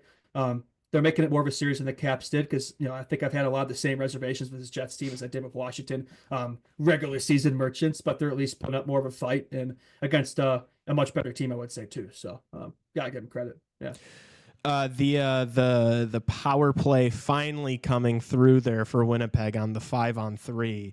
Yeah, better late than never. Yeah, and so now I they've need got more of that. Yeah. now they've got 3 power play goals on the series with like I think they're 3 for like 21 or something like that. So still not great. I mean, if they're Yeah, gonna want no. any chance of winning Game 6, they're gonna have to convert on special teams. But Yeah. I mean, if you're Dallas, you also don't want to be committing a whole bunch of penalties and giving them the opportunity. I thought they looked engaged on the power play, even on the first couple that they weren't able to score. They were creating chances. It just felt like, oh my gosh, are these guys never going to be able to score? And then they get the opportunity on the 5-on-3 for like almost 2 minutes, and they don't mess that up. So good for them. Stick taps for the Jets. I think we can kind of continue this conversation. Should we talk about Game 6 of Leafs Florida, or should we just talk about Game 6 of this one? We'll do this, and then we'll do Leafs Florida. I like to close with Leafs Florida, I think. Yeah, Okay. that's the way to do it, I think. Because this is probably less of the sure thing of the 2 matchups. But with that being said, back home for Dallas, right? I think that's going to help them. Jets, like I said earlier, no road wins. 2 rounds of these playoffs, and they are winless on the road. And there's no more time to put that off. It's got to change now. Like, you have no more time to waste here. Now is the time. Carpe diem, seize the day. So you think, you think they'd be able to find one. You think this team would be good enough, President's Trophy winners, and they've looked so good at times in these playoffs. They have, like, for as many times it's gotten away from them, like, there have been various points where they've looked like the regular season self. So they just got to find more consistency. That's been their problem. But for Dallas, I'm not really too worried because, like I said earlier, they've had a few bad games, but they always bounce back. That's what good teams do when they face adversity. They respond. So I don't think the Rantanens of the world and the Johnstons and are going to be quiet for another game. Like, they're going to explode. They're going to find their cookies. Right? They're too good. They're too talented. I think Dallas is going to edge out this Game 6. I do. I will say, if Jets can find a way and win their first away game, that could be a turning point, and I probably would favor them for Game 7 if they were able to force it. But I don't think it's going to happen, though. So are you calling it a must-win game for Dallas on Saturday? Well, I mean, I see what you're saying. Honestly, dare say yes. Dare say yes, because I know they have won 1 game in Winnipeg, but I don't think they're going to win another. I think they got their cookie there, but they've been so electric. The Jets been so electric at the whiteout. I think if they were ill, I think that'd just be a momentum game where it's like if they won on the road and forced a Game 7 down 3-1, they're gonna finish the deal. Like, I really do think that. So yeah, for Dallas at home, I don't think you can afford to lose this one. I really don't. I mean, can they still win Game 7 if it goes to Winnipeg? Absolutely, they can. But yeah, so I think it's pretty important. I won't call it a must win, but I completely agree. You're going to be thinking all the momentum, and I wouldn't be surprised if like the Jets are a small favorite if they are able to extend the series. Honestly, really. Back at home. This is super pivotal for the Stars to get it done here, especially after coming off of getting shut out. You need to have a response. And so I think for Dallas, you just gotta play your game. Like the first 2 goals that Winnipeg scored were kind of fluky. Like, there was the one that hit Johnston's stick, then went straight off of Harley's skate into the net. Yeah. Like, I think if there's some bad bounces. Yeah. If you're Dallas, you got to have all the confidence in the world going into the Game 6 Saturday, just thinking like, look, we just play our game in front of our goaltender. He's been so good for us. He's going to come through. We know he's going to step up. We know he's going to perform for us. We got to stay out of the box and then just be opportunistic and convert on our opportunities. I think there's a clear path for Dallas to win this game. I won't say this is a must-win game for Dallas, but I will say this is Dallas's game to lose. The only way, I don't think the Winnipeg Jets are suddenly just going to put up just a beautiful road performance legacy out of game. nowhere where they score 4+ goals. Like, that's not going to happen. If Winnipeg wins this Game 6, it's going to be because Dallas can't score and they kind of fall apart. It's in their hands. It's in Dallas's hands, right? As long as they play their game like this should be theirs to lose, as you said. So, and you're gonna get your cookies on Wade Hellebuck. So, he's struggled a bit on the road, but still has that whole Jets team. It's not just been him, but and plus they've been shut out before and responded with a big win at home and got a hat trick from Mikael Granlund. So they've had a lot of hat tricks in these playoffs, a couple for Rantanen as well. So I wonder who's next there for Game 6. It feels like you should just be betting on somebody in Dallas getting a hat trick, because it seems to happen every single game these days for some reason. Hence, he's been a little. I think he could. I wouldn't shock me somebody like that, or a Johnston, or whoever. You pick anybody in that forward core. Dude, they got so many guys. No, like their worst forward is Evgeny Dadonov. That's their worst forward. Like probably maybe Blackwell, but like who's been dressed Blackwell hasn't consistently. even been playing. Yeah, maybe Steele. Yeah, but he's Steele's barely played. Steele's Yeah. looked really good, Steele, so I yeah. wouldn't even go with him. Like I would probably Yeah. say Dadonov's looked like the least the Yeah. most I'll say. And even he's had a few big goals. That there really hasn't been any sleepers Yeah. on this Dallas team. So they're too good a team. I mean, like I don't care if the Jets had the bag regular season. I don't care. The Stars team, no, they're gonna close this out. I'm not too. You think after what happened in that Avs series, you think they're gonna choke a 3-1 lead? No, it's not gonna happen. I agree. What's your They're score gonna prediction? fix this. I will say. I feel like I say 4-2 all the time, but I'll say 4-2 Dallas. Yeah. I was gonna say 4-2 Dallas. I'll say 3-1 Dallas. You're gonna say 4-2 Yeah. as well? No, I was gonna say 4-2. I'll go 3-1. I'll say Okay. yeah, I don't know. I'll say like a 2-goal lead, then Winnipeg scores to make it 2-1, and then that's where a lot of the games played, and then Winnipeg pulls their goalie, and then Dallas gets an empty netter to ice the series, win 3-1. That's what I There see. you go. Okay, I feel like J-Rod's been kind of quiet. I'll say Asian DeBrincat gets on the board and has a big game for them. Yeah. Fair enough. Yeah. Good for J-Rob. You put a lot of pressure on him there. Let's see if he can come through for you. Yeah. He hasn't been playing on the first power play unit, so he's I'm He just got back. To be I fair, know. Yeah. I kind of always been. You're not a big J-Rod No, guy. I'm You're not. You're not a He's Robertson guy. He's so Yeah, no. he just feels like so like perimeter to me. He's Yeah, just like a maybe. guy that's on the outside and like, yeah, he's got a nice shot. He's talented, but like that's not going to be a guy that you're like that's going to will you to a Stanley Cup. He's just not like. Unlike his brother Nick Robertson, the Leafs. Yeah, he's the best Robertson brother. Yeah. And speaking of the best Robertson brother, Game 6 tonight at 7:00 Central will really be 7:10 Central. Thanks NHL for doing that for us. Florida's minus 225. We've heard this narrative from Leafs fans. Oh, it would be so Leaf. Oh, it would be so Leaf for them to win Game 6. Stop it. Stop being that generous to your team. That's slanderous to the Florida Panthers. I don't think Florida's going to play with their food. I think they're going to get it done tonight. Do you agree with me? Yes, they're gonna kill their prey. Rick. Once Florida catches their food, they don't let go of their food. It took them some time. Like it took some time to hunt this Leafs team down. They got a little bit of a head start on them. Right, it took them time to find them in the wilderness there, in that cold Toronto wilderness. But they tracked them down, and they're gonna kill their prey with the final poll here. So you think after that game, that 6-1 blowout that the Leafs are suddenly going to find some legacy game from the fraudtastic four, the five guys, if you want to call them that. Like, no way. It's done. It's over. It's done and dusted. The Cats will take this one pretty convincingly. I'm not saying it's going to be another 6-1 blowout. I'm sure the Leafs scoreboard wise, it'll look better, but back home, they've been so good at home, and I think they'll make it a sweep within a series and take this one in 6. Yeah. I'm going like 4-1 Panthers. I just like the Panthers have looked so good over the past couple games. Like they're finally turning it on now. They're playing so good defensively. Bobrovsky's looked tremendous over the past couple games. I think that's going to continue. I think the Leafs are going to have a really tough time scoring. I think Florida's going to come out to a lead in the first. And then, have a couple more cookies, and that'll be it for the Toronto Maple Leafs. I'll go 4-1 Panthers. I will go 5-2 Cats. 5-2 Cats, yeah. And we will see a 2023 rematch, Eastern Conference Finals rematch between the Cats and the Canes, which should be cinematic, hopefully. I don't know if it'll be as cinematic as Dallas Edmonton. That one's going to be a barn burner, but we shall see. Yeah.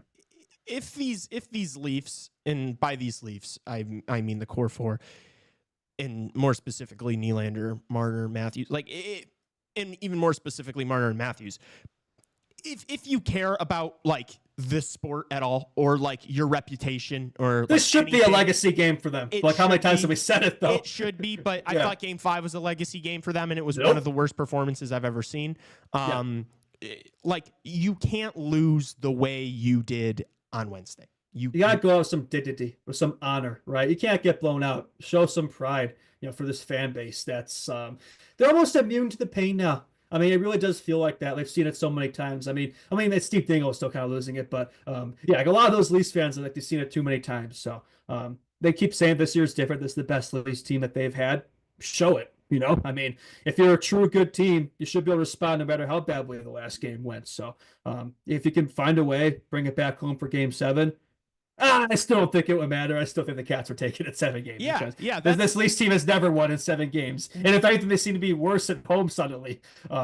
I think the pressure of what happened in game 5, even if they found a way to luck themselves into a win tonight, I don't think it's going to matter. I still think the Cats are going to take it at 7. I think if Toronto does somehow win tonight as a plus 190 dog and force a game 7, if you're picking Toronto to win a game 7, you're just like, you're a fool. You don't read your history. You're the most unserious person ever. So I think this is the Florida Panthers' time still again.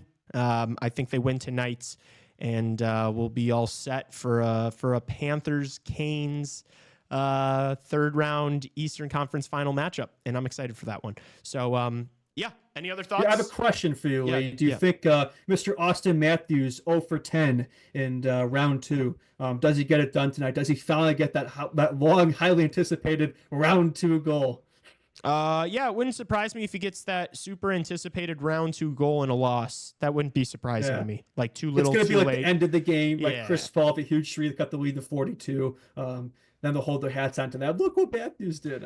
Even if it's not, even if it's like earlier in the game, like I still think they lose, and then it's like, maybe you'll have some delusional fans that being like, look, at least he was able to bounce back, and like, what?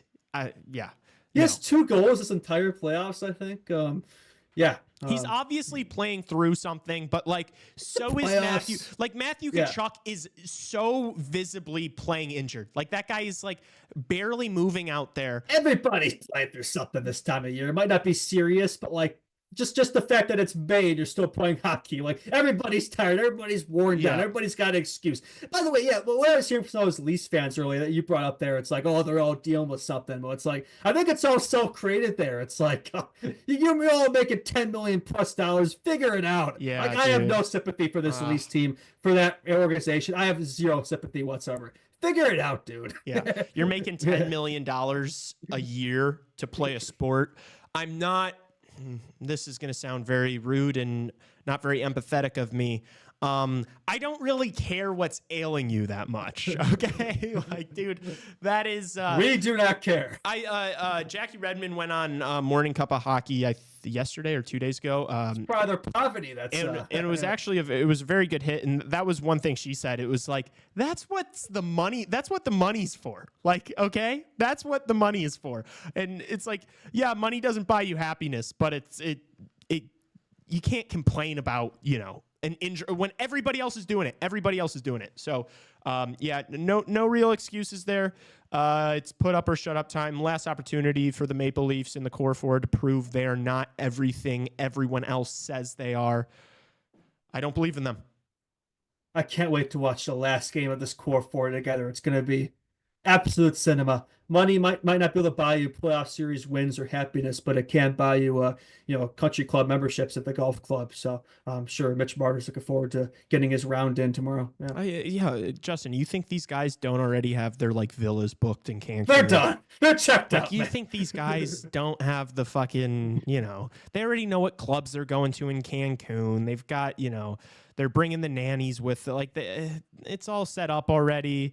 Their girls are already in Mexico. Like they're going to be just lose game 6, not even going to go back to Toronto.